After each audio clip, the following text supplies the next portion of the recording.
Shalom Bapak Ibu Saudara yang dikasihi di dalam Tuhan kita Yesus Kristus. Kiranya kasih dan sukacita yang berasal daripada Tuhan Yesus Kristus senantiasa memelihara hati dan hidup kita. Malam hari ini saya Pendeta Yulisa Konalea akan menyampaikan sebuah kebenaran firman Tuhan untuk kita, yaitu dari kitab Yehezkiel pasal 7 ayat 10 sampai 27. Tema yaitu hukuman Allah, sayangnya Allah. Bapak Ibu Saudara, orang tua mana yang tidak marah jika anak yang dikasihinya berlaku kurang ajar dan tidak tahu diri? Pasti setiap orang tua akan memberikan kita pelajaran atau bahkan hukuman jika kita berlaku kurang ajar dan tidak tahu diri. Nah, saudara yang dikasih dalam Tuhan, demikian pula dengan Allah. Jika kita berlaku kurang ajar dan tidak tahu diri, maka Allah akan menghukum kita. Saudara, kita ketahui bahwa umat Israel adalah umat yang dikasihi oleh Allah, umat pilihan. Tetapi terus mempermainkan Allah dengan perilaku-perilaku yang sangat bobrok.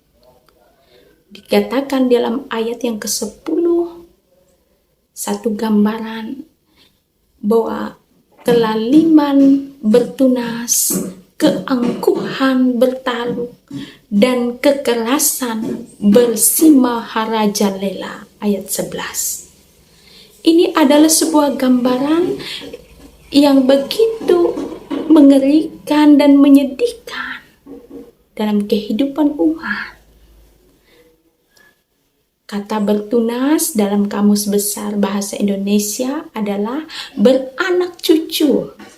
Artinya bahwa kelaliman, kejahatan mereka sudah beranak cucu. Bertaruh juga berarti bertunas dalam kamus. Artinya keangkuhan, kesombongan, kecongkakan, beranak cucu. Ini mengerikan Bapak Ibu Saudara.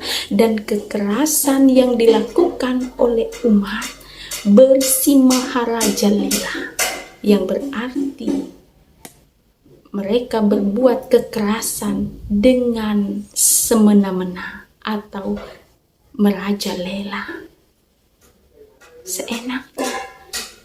Bukankah ini sebuah gambaran yang begitu menakutkan? Jika umat melakukan hal yang begitu dan melupakan Tuhan dan bersifat kurang ajar terhadap Allah dan terhadap sesama. Bapak Ibu, wajar jika Allah itu murka dan harus menghukum mereka. Untuk apa? Apakah Allah sudah tidak sayang? Apa Allah sudah tidak mengasihi umat yang disayang? Bapak Ibu Saudara, justru hukuman yang ditimpakan oleh Allah itu adalah bentuk dari kasih sayangnya Allah kepada umat Israel, dan tujuannya agar mereka bertobat kembali kepada Allah. Dikatakan dalam ayat yang ke-27 bagian terakhir, dan mereka akan mengetahui bahwa Akulah Allah. Aku Allah, huruf besar. Mereka mengetahui bahwa hukuman yang ditimpakan adalah bentuk kasih sayang Allah, supaya mereka mengingat siapa yang membawa mereka keluar dari tanah Mesir, siapa yang telah menyelamatkan mereka, siapa yang telah memberkati hidup mereka sampai sejauh ini.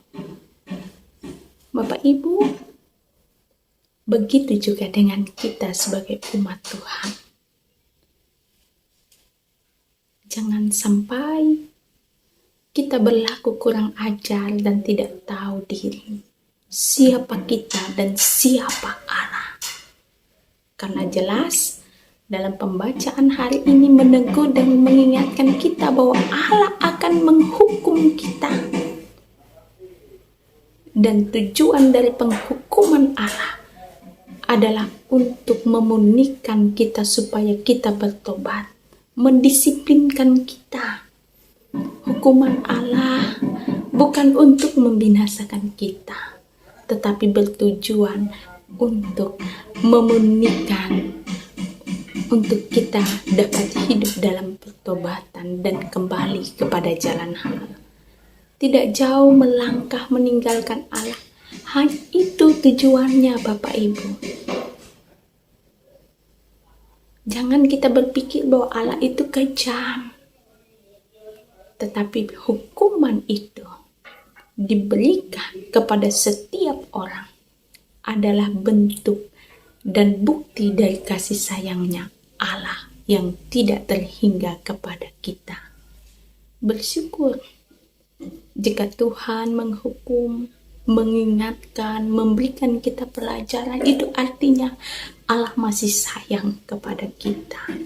Sama seperti orang tua yang menghukum anaknya, artinya orang tua itu masih sayang, masih bertanggung jawab, masih mengasihi kita. Begitu juga dengan Allah. Hukuman Allah adalah bentuk kasih sayang Allah kepada umatnya. Tuhan Yesus memberkati kita. Mari kita berdoa. Tuhan, mampukan kami untuk mengerti firman. Kami bersyukur diingatkan kembali bahwa penghukuman adalah bentuk kasih sayang Allah kepada setiap kami. Mampukan kami untuk mengerti setiap jalan yang Kau tetapkan bagi kami, agar kami hidup dalam pertobatan dan tidak jauh melangkah meninggalkan Tuhan. Tolong kami Tuhan, meteraikan firman-Mu. Dalam nama Yesus kami berdoa dan bersyukur. Amin. Salam.